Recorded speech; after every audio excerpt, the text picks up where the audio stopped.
Hello and welcome. So today we're going to be upgrading this iPod Classic 7th Gen with a 512GB SD card, a 3000 mAh battery, a Taptic engine, and we'll also be replacing all the external parts with these aftermarket black and red parts. Yeah, so let's just get into it. So to get the iPod Classic 7th Gen apart, as you know, it's a pretty difficult process because this is a metal on metal design and the back is just held on with some clips. And the reason it can be difficult is because it can be hard to unclip this without bending the back. Although I found the best way to get these apart is just using one of these dull box cutter blades. You can also have a go using these iPod opening tools, but as I've explained in the past, I've found these can, one, they take longer, and two, they can scratch the sides a lot more easily, and then it can be very noticeable that it's been opened up. Although I guess that doesn't really matter on this build because we're replacing all the parts anyways. Let's open it up, just get your dull box cutter blade and go like this.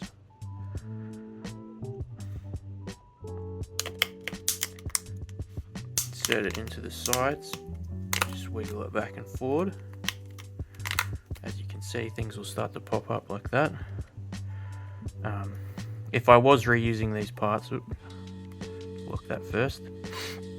What I would do is put some tape over the front of the screen as well, just in case I slip, the blade doesn't scratch it, but I guess that's not really much of a concern in this one because we're going to be replacing all those parts anyways. Now there's one clip up the top in the middle here.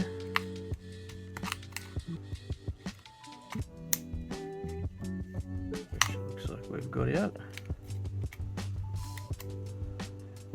You want to try not to pry too hard around the screen as well because it is actually possible to crack the screen just opening it up, unfortunately. And now coming down on this side. And there we go. Oh, we have popped that iPod Classic open. Now, once this is open, you can't just rip this straight off. You have to pull it over to the side like this, and that'll reveal the battery flex cable, which we can now disconnect. Just using a very small pair of tweezers here, getting underneath the plastic and gently lifting that up. Yeah, that is the most fragile part on this iPod as well, the battery connector there. It's very easy to accidentally pull that off the logic board. And if you do, you can technically solder it back on, but it's a bit of a difficult job. If you want to see how to reattach that battery connector if you have broken it off, you can refer to this video here where I show you how to resolder it. Yeah, but anyways, let's keep going. Now there's these two bits of rubber down here, which are just to stop vibrations from the hard drive transferring to the rest of the iPod. We can just get rid of these for this build, to be honest, because we will be replacing this hard drive with an iFlash quad and an SD card, and these will just get in the way for that. So chuck those in the bin. Now we can lift up the hard drive here and we can disconnect it just by undoing that latch and removing it and putting that off to the side.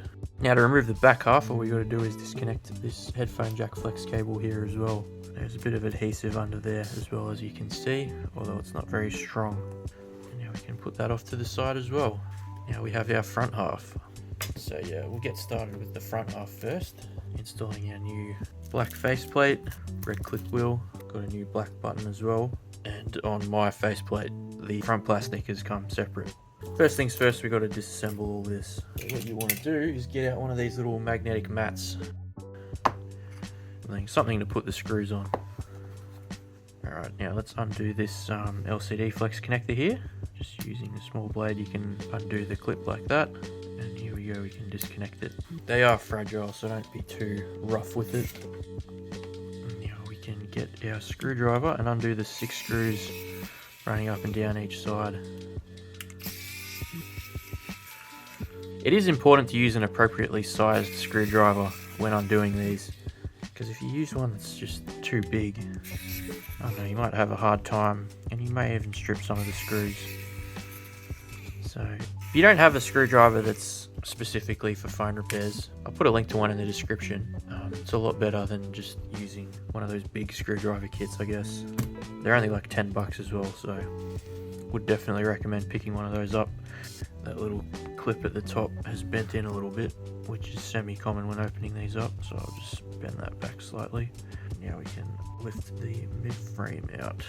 Got this little metal shield here. If I was doing a Bluetooth mod, I would keep this out, but since we're not adding Bluetooth in this one, I guess we can put it back in. Now it is worth keeping in mind there's an extra 2 screws holding in this logic board on the iPod Classic 6th and 7th gen, which is not there on the 5th gen. So make sure you take these out before you go trying to take the logic board out, because if you miss those you could do some damage. I also like to give this a spray with isopropyl alcohol before I try pushing it out as well, just because there's a bunch of adhesive on the back here holding the logic board to mid plate, and the alcohol will just weaken the adhesive a little bit and hopefully will stop it from flexing as much when you go to pull it out. There we go. And before we try to actually remove it, it's worth noting there is a bit of adhesive underneath the flex cable as well, so as you can see I've gone with my tweezers under like that just to break the adhesive, and then we can remove it like so and put that off to the side as well. And I might dry the logic board at this stage because it is now drenched in alcohol. The alcohol will evaporate by itself pretty quickly, but I'll just pat it a little bit to dry it up, and wiping down the old adhesive that was left in this area as well. Might use a cotton bud for that.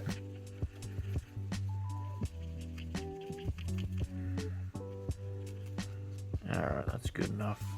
Now getting our new click wheel out here, as you can see on the bottom, this little piece of paper, which if we peel up will reveal some new adhesive.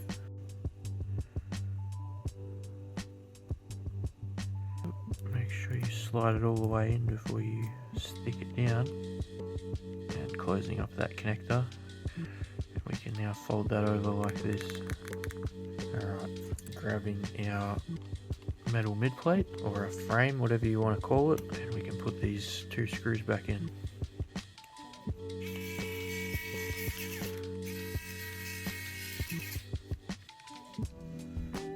Alright, now here we have our little button that goes in the center here, and sometimes with these buttons what can happen is when you go to put them in, it can be very wobbly. So I'm just going to test that now. It does sort of move around a little bit. And that's not just with the aftermarket ones. Sometimes when you open these iPods up and then put them back together, the center button can just be a lot more loose than what it was originally. And I'm pretty sure it's because it's sitting on top of this little foam pad here. And as you can see, there's like a little bit of an indentation from where it's been pressing up the whole time. Just when you take the iPod apart, things sit a little bit differently. I don't know, there just seems to be more of a gap, and the button can be a bit more wobbly. So a way I've found to fix that is just to put a bit of tape on there and sort of thicken it a little bit. So I've got this double-sided 3M adhesive here. So what I'll do is I'll just put a tiny little square on top of the button there. Also, if your foam piece is like slipped out to one of the sides, you want to readjust it and put it back in the center as well, because that can cause the center button to feel like it's always pressed in, and then you won't be able to click it. Alright, but before we go and put this back in here, we have to first install this little front plastic part. So it's got some double-sided adhesive, peel that off and place it in. Have a look at it from this side and just make sure it's fully in place there. Now before we get the screen in, what we want to do is transplant over this little piece of orange tape over here. What that'll do is it'll just protect all these little electronic components from shorting out on the metal faceplate. It probably won't break if you skip this part, but you know, it's good practice. If for whatever reason you didn't have this front plate, I would just use a bit of Captain tape and put it in the same areas. Alright, now for what I consider to be the hardest part of these upgrades is getting the screen to the new front panel without getting any dust in the way.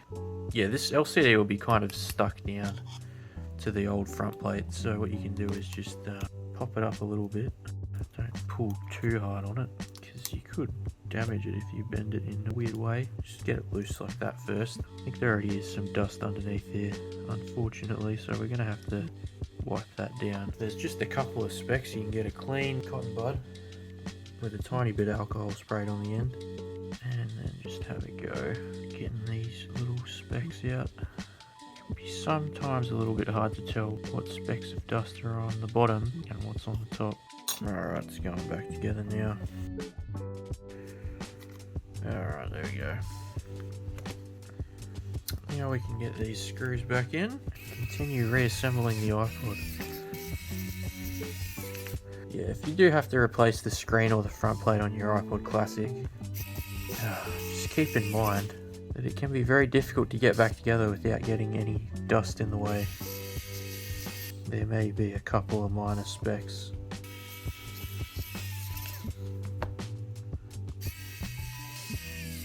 Yeah, as you can see, the center button is clicking very nicely at the moment. And if we hadn't put that tape there, that may not be the case. So that's all good. Let's plug this LCD back in. Now let's get working on our back half. So here's the old back half. Here's our new back plate that we want to put in. So what I like to do first is peel back this protective plastic here just to make it a little bit easier to work with. And now we can remove this old battery here just simply by spraying a little bit of isopropyl alcohol. And now we can pry up that old battery. And as you can see, the flex cable for the lock switch runs underneath the battery where the adhesive is. So you want to be careful not to rip that flex cable. You can take this battery and chuck that in the, not the regular bin. I have a battery bin underneath me. But yeah, you want to dispose of that properly. Now for this headphone jack, there is 4 screws holding it in. So you want to just undo these next.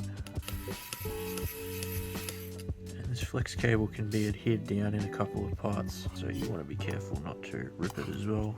Now, if you're going to be installing one of these headphone jacks with a 3000 mAh battery, which we will be in this build, what you're going to want to do is remove this little piece of plastic here. As you can see, that holds up this part of the headphone jack flex. But sometimes the 3000 mAh battery can sit on top of this, and if you go to seal the iPod back up, it can squish it down and cause a small tear right there in the headphone jack flex, and that can result in no audio or audio only coming out one of the channels of the headphone jack. And if that's the case, you're going to have to replace your headphone jack flex. So yeah, just make sure you remove this little piece here. It's just held on with a bit of double-sided tape.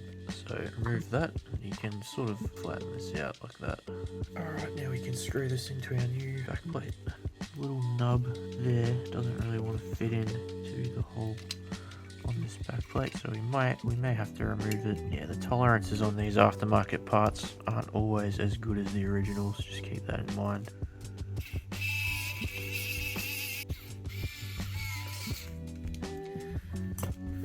Alright, now something that's pretty easy to forget is this little piece of plastic that goes around the charging port down here. It's held in with 2 screws as well, so we'll undo those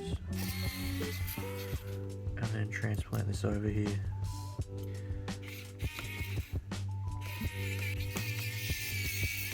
And there we go.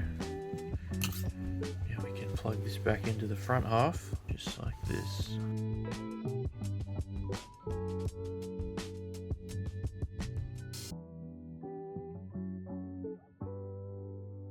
Alright, now we just got to install our new storage and battery. So as this is the slim version, we will need to use one of these iFlash cord adapters in order to be able to get everything to fit with our new 3000 mAh battery, which we have here. And for that we will use 2 of these 256GB Patriot micro SD cards. So just putting them in like so. Alright, so I almost completely forgot there, but we're going to be installing a Taptic engine in this iPod as well. So what I've got here is one from an iPhone mini. It's an iPhone mini 12 or 13, which is one of the smaller ones, which is good because it'll fit easily in this build. But what you want to do first is you see these 3 little screw hole tabs. You can just go ahead and snap those off. You can do that using the pliers, just bending them back and forward until they just come loose like that. Now to desolder this original connector here. So to do that we can just cover it in flux. Now turning on our soldering iron and just desoldering it. Alright, there we go. Now grabbing 2 little bits of wire here, and we can strip down the ends. We can solder them on to where the connector used to go like this.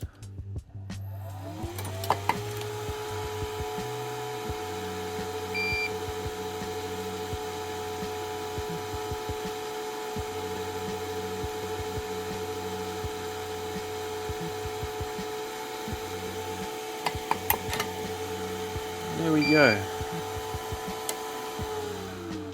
There we go, we have our two little wires soldered on there so we can clean up the flux a bit here as well now. The flux cable is quite fragile there, so you want to be careful when you're handling it here. Alright, but now grab some of this Captain tape. I like to use the 10mm wide one here, and placing it down like so. Alright, now to wire this up, we just wire it up to where the clicker used to go. So first we've got to desolder the clicker, and don't worry, we will still have a click noise coming from the Taptic engine as well. So you can remove the old clicker and still get a bit of a noise coming from the iPod as well. But some people want to leave both the clicker and the Taptic engine. I don't think it's a good idea. I think you should remove the clicker if you're going to put a Taptic engine in, just in case it were to make the vibration any less strong, because the vibration from the Taptic engine is already not that strong to begin with. It's sort of similar to typing on your phone, the type of vibration you might get from that. Anyways, let's move this clicker here.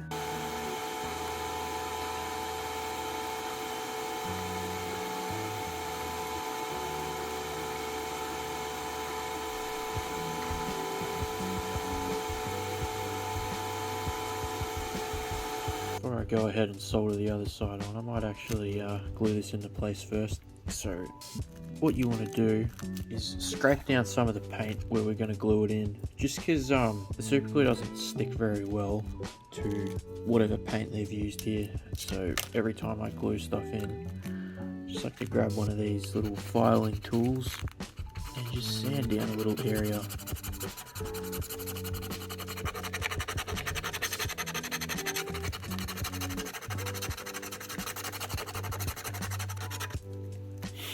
There we go.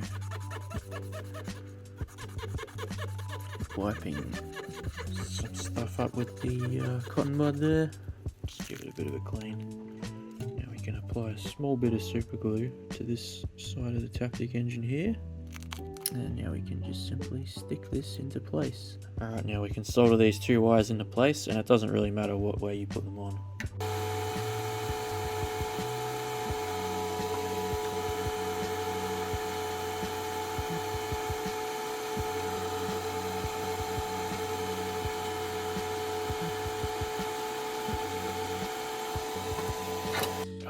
Back over to the other camera. It's actually the first time I have installed a Taptic engine without Bluetooth in quite a long time. Almost always when I put a Taptic engine in, I'm also putting Bluetooth in one of these iPods. Yeah, so again, I like to put some Captain tape down here, and then a layer of double-sided adhesive on top. And that will just hold the iFlash quad into place.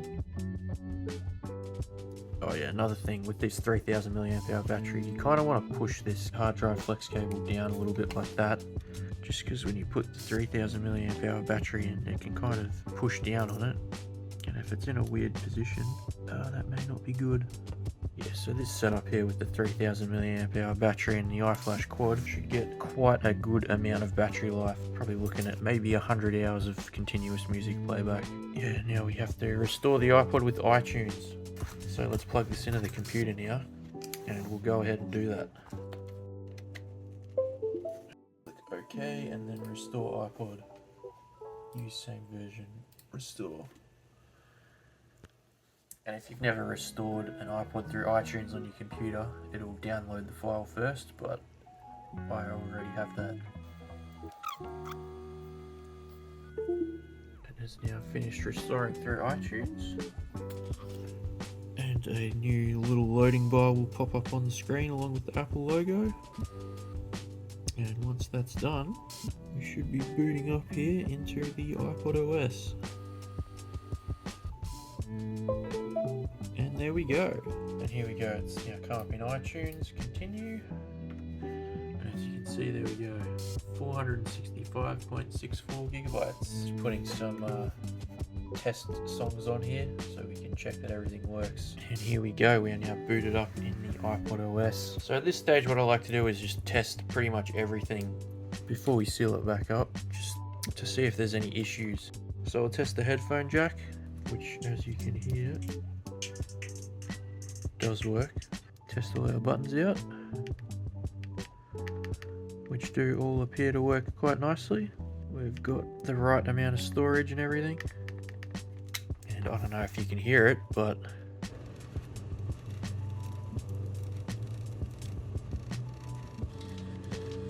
our Taptic engine is working quite nicely there. I think that position that I stuck it in was pretty good. Seems to be transferring through the whole iPod quite nicely. Oh yeah, test your little lock switch there as well. But yeah, this iPod seems to be all working now. So now we can go ahead and seal it back up. So what you want to do first, just ensure that you got the battery in the right spot, because sometimes it can move out. You can accidentally sandwich it in between the frame, which will not be good. Alright.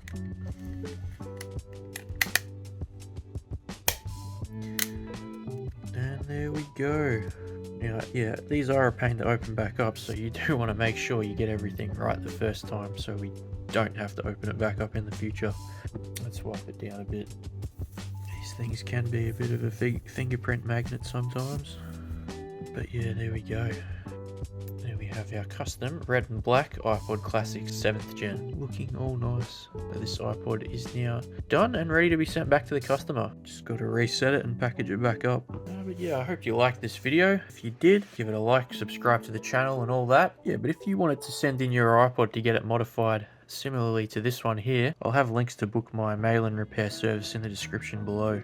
Yeah, we can upgrade the hard drive and the battery as we've done in this one. We can also replace all of the components on the outside if you want a new look, and they do come in a bunch of different aftermarket colors, as you can see what we've done here. You can also add a Taptic engine, and there's also an option to add Bluetooth as well, which we haven't done in this one, but that's also quite a popular mod that we can do to your iPod if you're interested. I'll have links to book all that in the description, and I'll have a link to the Bluetooth mod tutorial as well, if in case you're wondering how to put that on. Yeah, but thanks for watching this video. Hope to see you next time, and bye.